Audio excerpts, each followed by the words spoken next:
prickly object in the corner of the room, is beginning to reach for the shiny red bauble that so comically reflects a familiar podgy hand and gummy mouth. This, while a 2-year-old rolls around in wrapping paper, bathing herself in glitter like a hippo in muck. Beside them, he wraps a new necklace of diamonds around her neck as she gasps, hand flying to her chest, and shakes her head in disbelief, just as she's seen women in the black and white movies do. None of this is important to our story, though it means a great deal to the individual that stands in the front garden of house number 24, looking at the living room's drawn curtains. 14 years old, and with a dagger through his heart. He can't see what's going on, but his imagination was well nurtured by his mother's daytime weeping, and he can guess. And so he raises his arms above his head, pulls back, and with all his strength pushes forward and releases the object in his hands. He stands back to watch with bitter joy as a 15-pound frozen turkey smashes through the window of the living room of number 24. The drawn curtains act once again as a barrier between him and them, slowing the bird's flight through the air. With no life left to stop itself now, it and its giblets descend rapidly to the wooden floor, where it's sent spinning and skidding along to its final resting place beneath the Christmas tree. His gift to them. People, like houses, hold their secrets. Sometimes the secrets inhabit them. Sometimes they inhabit their secrets. They wrap their arms tight to hug them close, twist their tongues around the truth. But after time, truth prevails, rises above all else.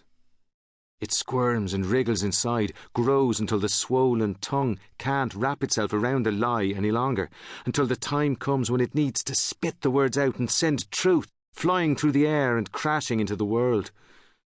Truth and time always work alongside one another.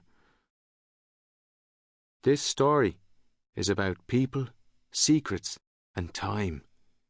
About people who, not unlike parcels, hide secrets, who cover themselves with layers until they present themselves to the right ones who can unwrap them and see inside.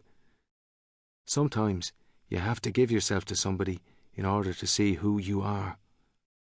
Sometimes you have to unravel things to get to the core. This is a story about a person who finds out who they are. About a person who is unravelled and whose core is revealed to all that count. And all that count are revealed to them. Just in time. Chapter 2. A Morning of Half Smiles.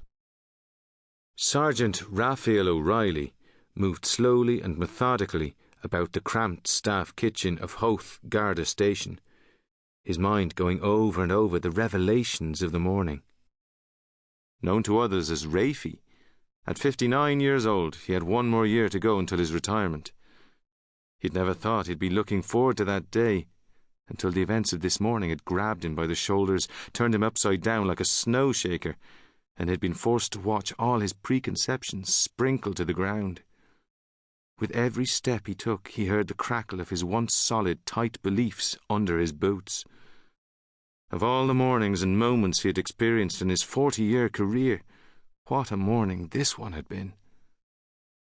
He spooned 2 heaps of instant coffee into his mug. The mug, shaped like an NYPD squad car, had been brought back from New York by one of the boys at the station as his Christmas gift. He pretended the sight of it offended him, but secretly he found it comforting.